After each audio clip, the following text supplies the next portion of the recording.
Hi, this is Fiona from Happy Meat Parenting. If you are part of my Instagram community, you'll see that I've recently shared a little snippet of a segment of the popular TV show SuperNanny. This was a really popular show in the UK, probably over 10 years ago.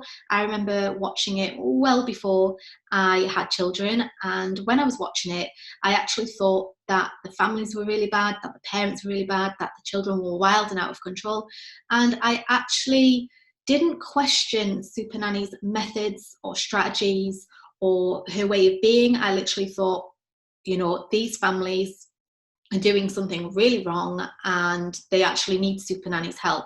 Now, as a parenting coach and with being a parent for 5 years and developing since that time and having new insights, I realised that there's so much wrong with SuperNanny, and perhaps like me, you did watch it and you have implemented the strategies that she said. There's the popular time out and there's the naughty chair and things like that. Maybe you're guilty of doing these things. Maybe you don't want to do those things, or maybe you didn't realize that this wasn't really a peaceful way of dealing with your children, and maybe these methods temporarily worked for you, but now they're not serving you. So hopefully today, as I walk through this 2-3 minute video, I'm going to stop it at points, have a little discussion. I'm going to talk about things that I would do if these were my clients, to offer some insights and new perspectives, and hopefully have a more peaceful approach to these issues. So here we go.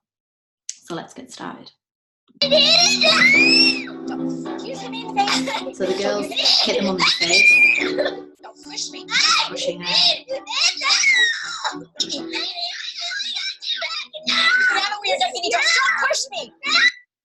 Okay, so what I see here is I see two extremely dysregulated people.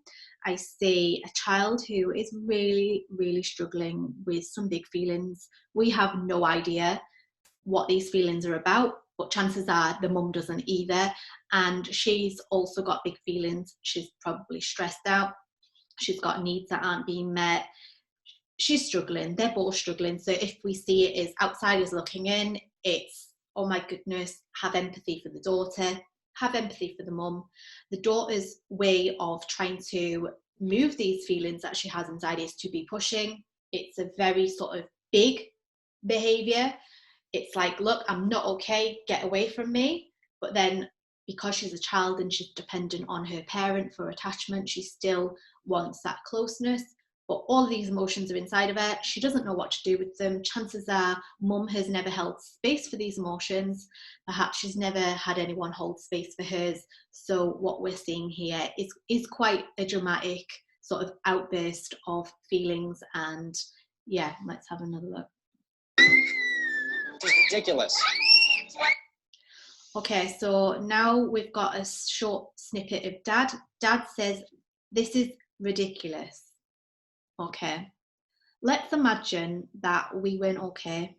We were having a bad time with our feelings, and you were stood in the kitchen, perhaps having some big feelings. You were crying, hormonal, and your partner turns around and says, "This is ridiculous." How would you feel? You'd feel invalidated. You'd feel shamed. Perhaps you'd feel embarrassed.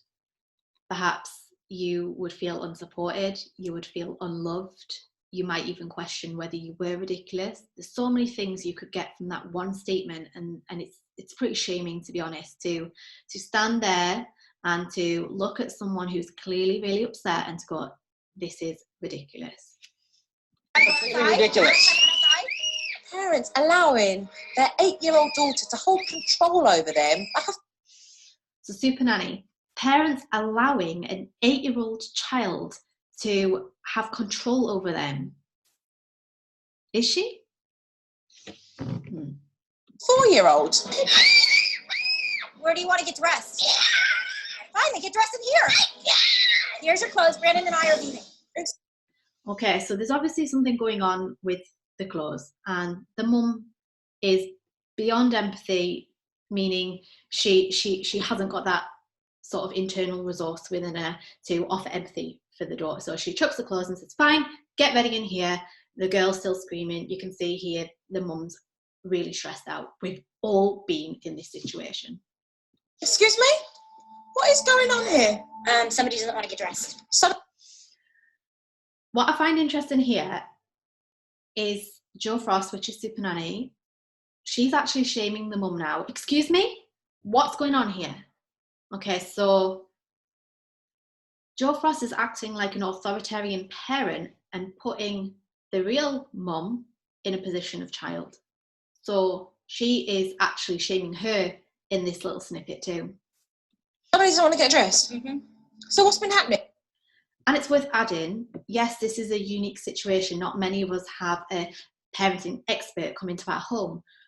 However, people might have this from their partner through their co-parent, who might talk to the other like this when they see something like this happening with their kids, and they see one parent not taking control of the situation, and they're like, look, what on earth is going on? Temper tantrum. Yeah. What do you need to do now? Make sure she gets dressed. So how are you going to change that? Get control. Okay, so there's a few things there. So she says, what's going on? She goes, a temper tantrum. I would like to cross that out and see it as this is a big expression of feelings that a child doesn't know how to deal with. And then she says, what are you going to do? And she went, get control. Yeah. How are you going to do that? I don't know. Well, I'm going to show you. How are you going to do that? She doesn't know. Okay.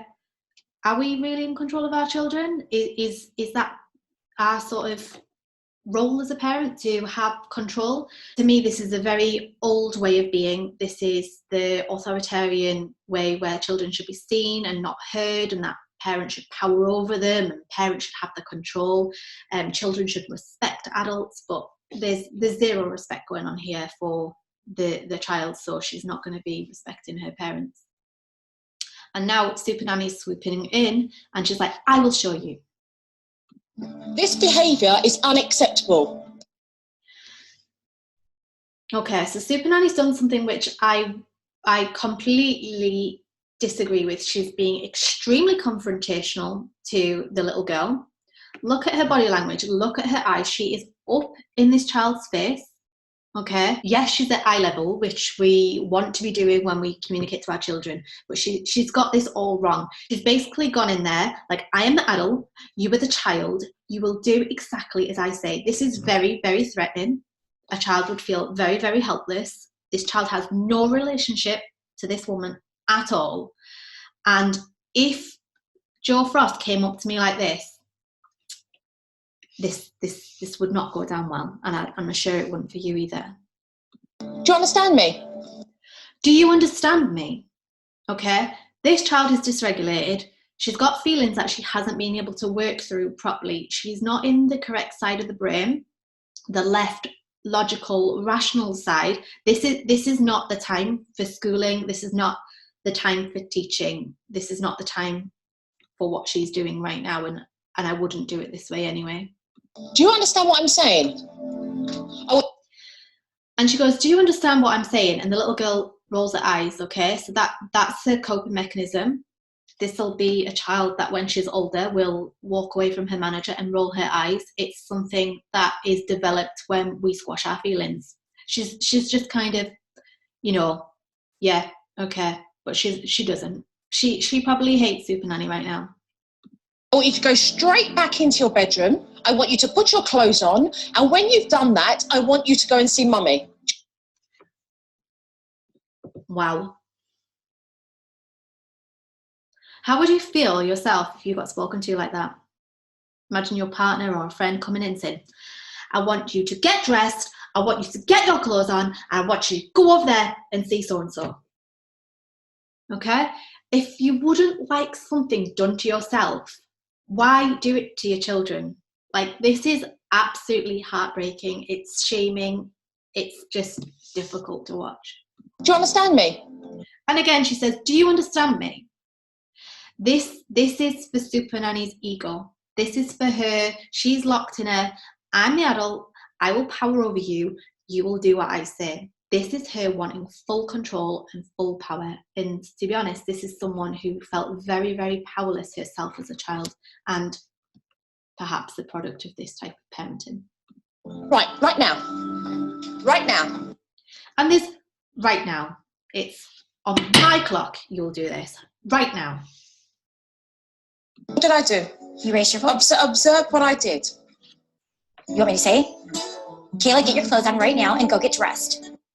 The worst thing is now SuperNanny's asking Mum, what did you observe me doing? And she's saying, I saw you raise your voice and da-da-da. And now she's trying to mimic SuperNanny, even though it's quite obvious that this isn't sitting right with the mum. She's basically thinking, right, I've got an expert in my house. She's told me to do this. I'm going to copy.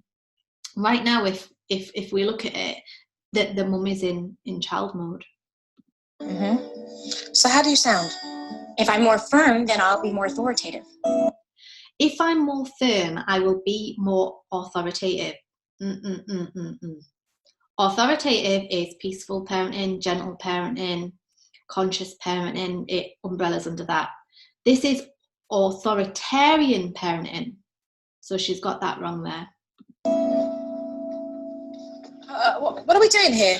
What are you doing? I walked past Kayla's bedroom to see Mum apologising for the discipline that Kayla had just received. I mean, this Mum has just undermined everything that we have just accomplished. Look at that anger in Jo Frost's face.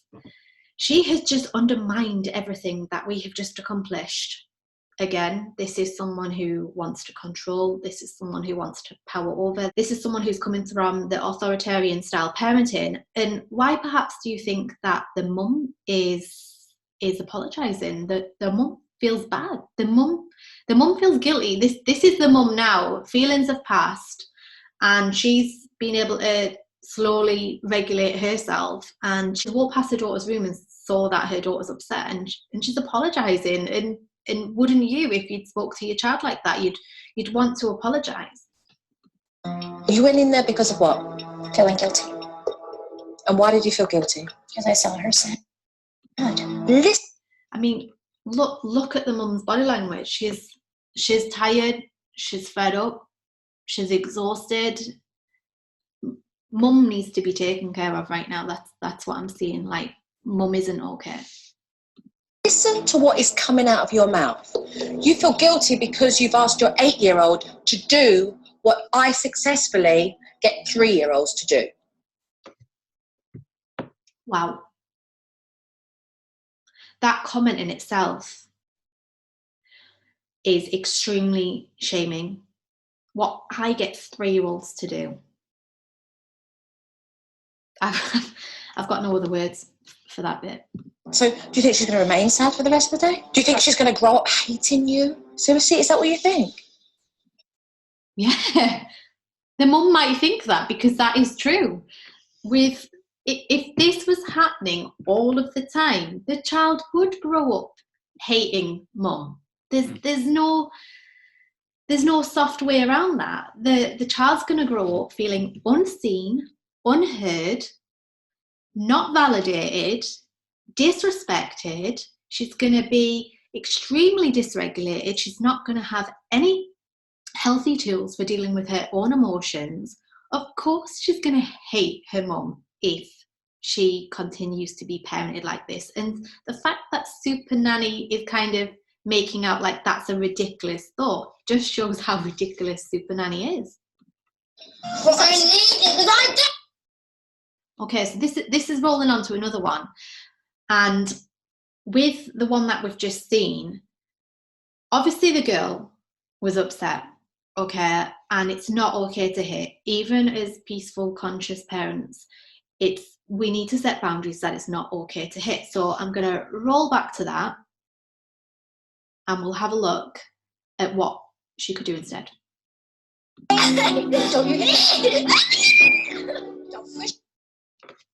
So the little girl's hitting, and she says, don't hit me, don't push me. I would move away from that. I would say it's not okay to hit me. Okay, so that's being firm, and that's saying, look, it's not okay to hit me right now. And perhaps, and in this moment, the child extremely dysregulated, and she's really struggling with her feelings, and chances are she's never had safe space held for feelings. So this might not be well received, but an add-on to that would be, It's not okay to hit me. I can see that you're angry. So the child feels seen, and move over there, please. Okay, so that's keeping everybody safe, and it's a positive command. It's telling her what to do instead of not what to do. So for instance, I mention this all of the time, we want to be moving away from don't statements and instead telling the child what to do, because chances are she doesn't know. So here it would be communicating a boundary. It's not okay to hit, because it isn't. It's seeing her, I can see that you're really angry right now, and that's okay. It's okay to be angry. Please move away from me. Okay, so she's actually got something there to do. Push me. Don't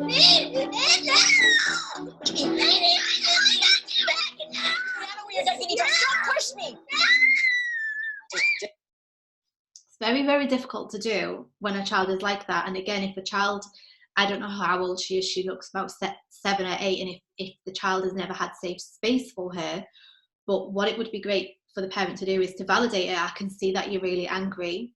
I'm just going to step over here because I want to keep myself safe, and it's not okay to hit me, but I'm going to be here for you. I'm here for you. And it's really, really difficult when you first do this, because you yourself are extremely dysregulated.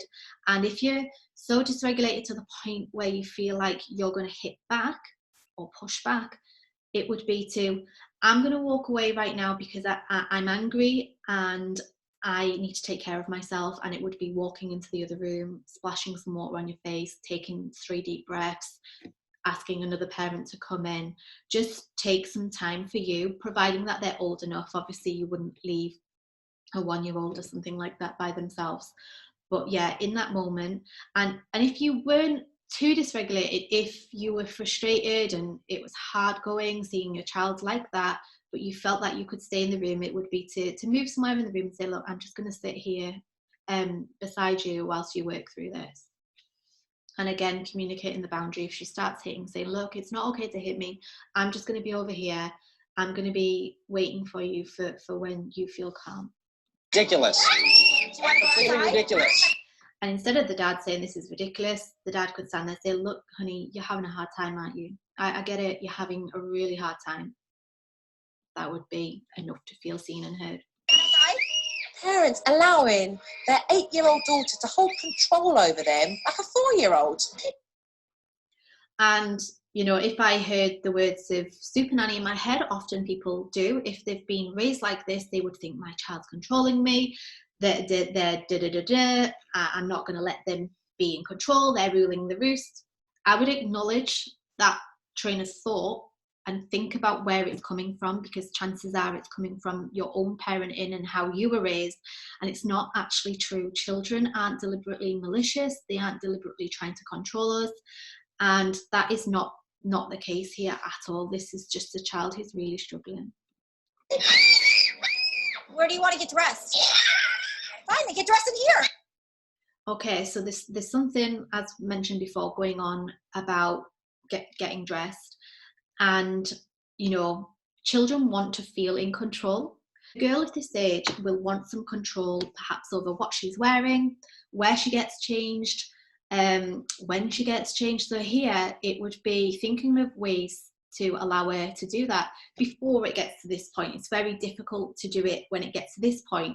But if sort of getting dressed is a difficult thing in your family, it would be, you know, say for instance, she's called Sarah. Hey Sarah, you know, I know that you really want to choose your clothes today. We need to get ready within the next 10 minutes. Would you like to get ready now, or would you like to get ready in 5 minutes time? I can lay some clothes out for you if you want to try those clothes on, or go and pick your own, and we'll see what you choose. And it's giving them options here. It's not saying get ready now. It's like allowing enough time for her to get ready. You know, if you've got to be at school at 9 o'clock and, you know, it's 8:45 and she's not ready yet, you're going to be stressed about that. So it's allowing enough time in the morning for that choice, for her to have more control and options over her clothes. Chances are this isn't even the main issue. For me, there's obviously a lot of things going on behind this. The daughter doesn't know how to communicate with the mum. The daughter doesn't feel connected with the mum. The daughter is probably carrying a lot of the big feelings that the mum has. So it won't even be about this. So something has triggered this. And if I was working with a parent, I would work with the mum about what's going on for her, what happened in her childhood, how she was responded to as a child, how seen and heard she felt, was she emotionally looked after. We would explore that before we even talked about this sort of thing. This would come like weeks down the line. Here's your clothes. Brandon and I are leaving. Excuse me?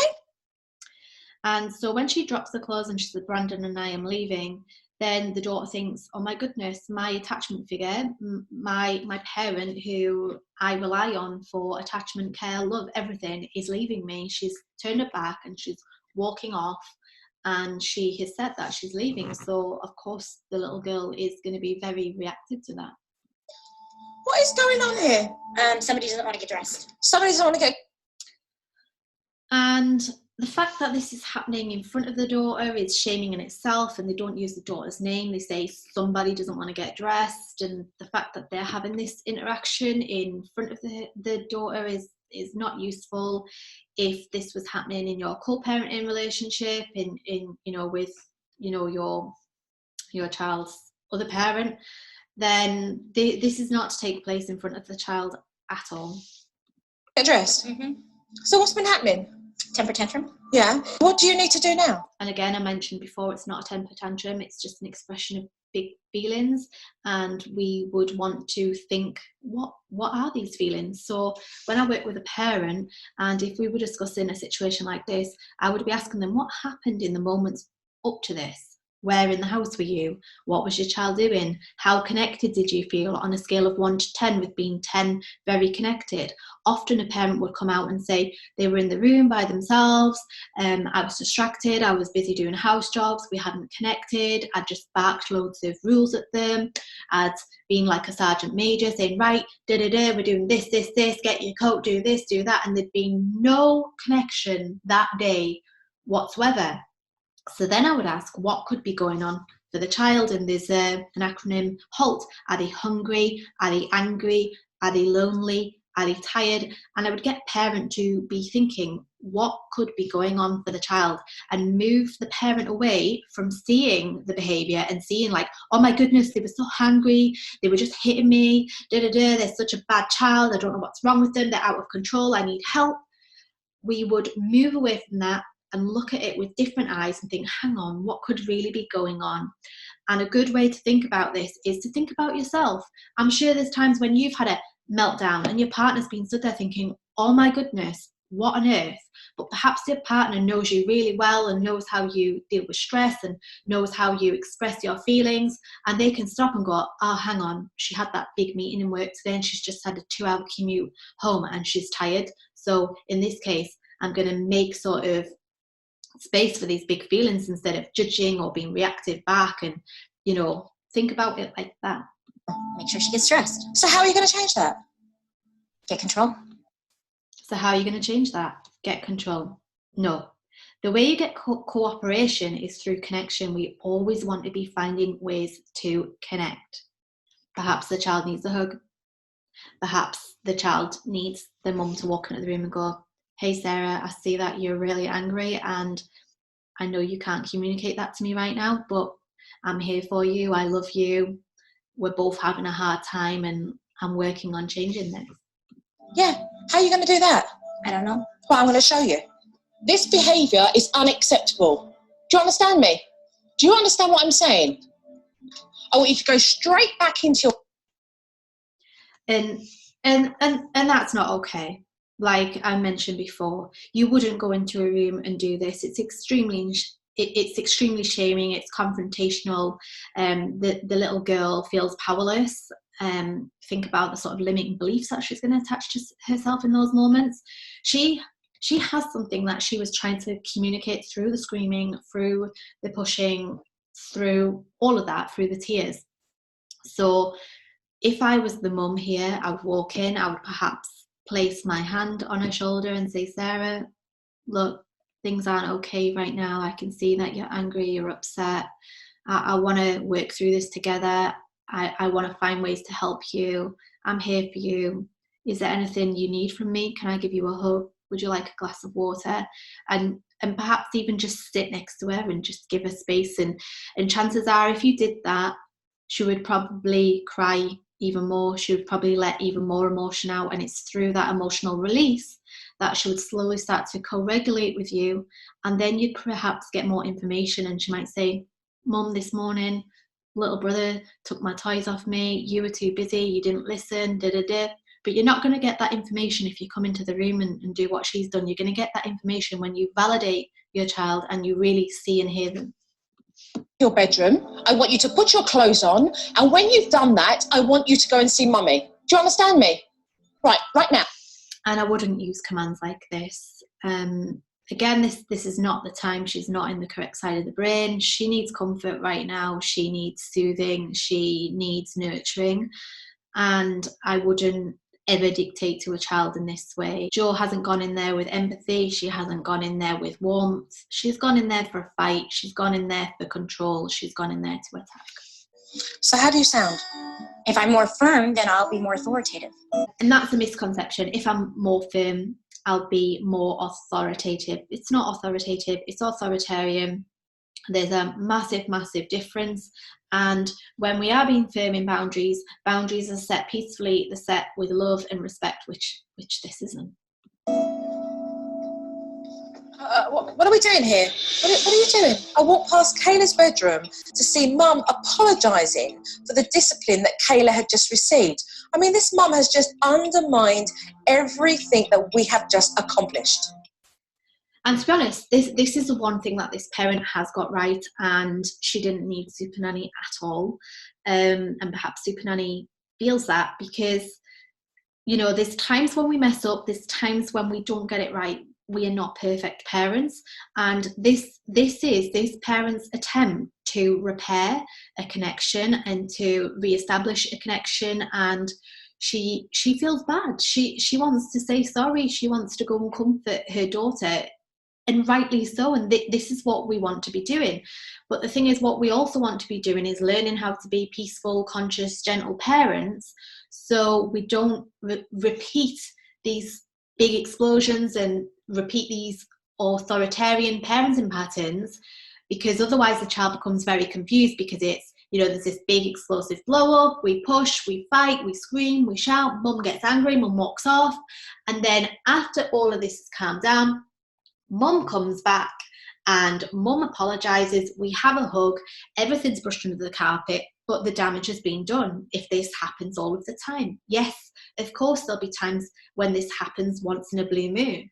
But if this is happening all of the time, this can contribute to disorganised attachments, insecure attachments, anxious attachments, especially if the child is under the age of 8 when the subconscious has been programmed.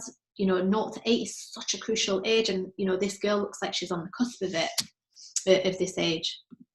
You went in there because of what? Feeling guilty. And she feels guilty. I would feel guilty if I shouted at my kids. And if that guilt made you take action to then go and apologise to your child, then that's healthy guilt. But here, as mentioned before, the mum's body language, look at her eyes, they're sullen. You know, she's slumped over, she's not okay, she's doing the best she can with the resources she's got. She's likely parenting from the exact same place she was parented. And unfortunately for her, she's signed up for a TV show. She's had someone like SuperNanny come in who has got really sort of the wrong strategies and the wrong methods, and they don't feel good. And this is the mum like, look. And why did you feel guilty? Because I saw her sad. Listen to what is coming out of your mouth. You feel guilty because you've asked your 8-year-old to do what I successfully get 3-year-olds to do. I'm always lost for words at this, because if I spoke to a client like this, they would hang up the phone, and I would fully expect them to hang up the phone and ask for a refund and even ask for compensation, because to speak to someone like that is absolutely appalling. And what is so evident here is that SuperNanny was likely raised from that place, which I have huge compassion for, and it's just tragic that this was someone who was allowed to, you know, make a career from a TV show. But it in her defense, this show mirrors what the generation has been like, the generations, you know, before me. And, you know, conscious parenting wasn't a thing, peaceful parenting, and people were just repeating the parenting patterns that they had, and we were less informed than we are now. We were less aware. We have like a collective consciousness now. And, you know, obviously this show was popular because it spoke to a lot of people, and I've heard on the grapevine that she's changed her approach now, which is great. But then there's some people who won't know that, who remember watching this show and perhaps are still parenting this way. So I wanted to do this video to just talk through what could perhaps be going on. Hopefully it's been helpful for you. I'm going to do some more like this. And yeah, what's evident here is there's a lack of connection. Mum's got needs that are being unmet. A lot of focus and attention needs to be on mum and helping her work through her own childhood and her own past before they work on the child. And this gives you some insight on how not to parent. And if you've got any questions or you've got any comments, or if this brought anything up for you, please do leave them in the comment box below.